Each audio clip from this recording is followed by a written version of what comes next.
Chairman P T I Imran Khan نے کہا ہے کہ آئین کے مطابق اسمبلیوں کے تحلیل کے بعد 90 روز میں الیکشن ضروری۔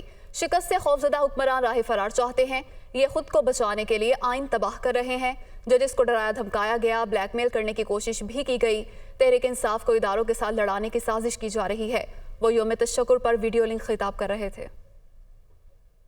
پاکستان کا آئین کہتا ہے کہ جب بھی اسمبلیز ڈیزالو ہوں گی 90 دن کے بیچ میں الیکشنز ہونے ہیں۔ ان کو پتہ ہے کہ الیکشن میں ان کی تباہی ہے، تو اپنے آپ کو بچانے کے لیے یہ پاکستان کے آئین کے خلاف جا رہے ہیں۔ جس طرح کہ ہمارے ججز صاحبان کے اوپر انہوں نے ہر قسم کا حربہ استعمال کیا، ان کو ڈرایا دھمکایا، بلیک میل کرنے کی کوشش کی، فیملیز کو برا بھلا کہا، صرف ایک مقصد سے کہ کسی طرح وہ بھی طاقتور کا ساتھ دے دیں، کہ کسی طرح وہ خوف زدہ ہو جائیں اور وہ جو پاکستان کا آئین ہے اس کے ساتھ نہ کھڑے ہوں۔ سپریم کورٹ کا فیصلہ آیا، یہ اس لیے خوش آئین ہے کہ ہم اس طرف جا رہے ہیں، قانون کی حکمرانی کی طرف۔ جو دو خاندان کے سربراہ ہیں جو اس ملک کے فیصلے کر رہے ہیں، میں سب سے پہلے یہ پوچھتا ہوں کہ ان کا پاکستان میں سٹیک کیا ہے؟ باہر بیٹھ کے یہ فیصلے کر رہے ہیں کہ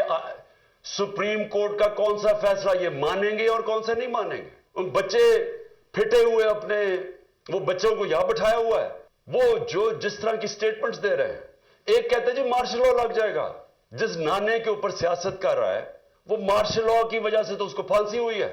سپریم کورٹ کی تقسیم کر رہے ہیں، کوشش کر رہے ہیں کہ سپریم کورٹ کے اندر دراڑ پڑ جائے تاکہ ان کو فائدہ ہو جائے۔ ہم دعا کرتے ہیں اللہ سے کہ ہمارا سپریم کورٹ ملک کے بھلے کے لیے یہ اکٹھا رہے گا اور یہ آئین کے اوپر کھڑا رہے گا۔ اور ان کا دوسری کیا کوشش ہے کہ جو ملک کی سب سے بڑی جماعت ہے اس کے بیچ میں اور پاکستان کے ادارے کے بیچ میں فاصلے بڑھائے جائیں۔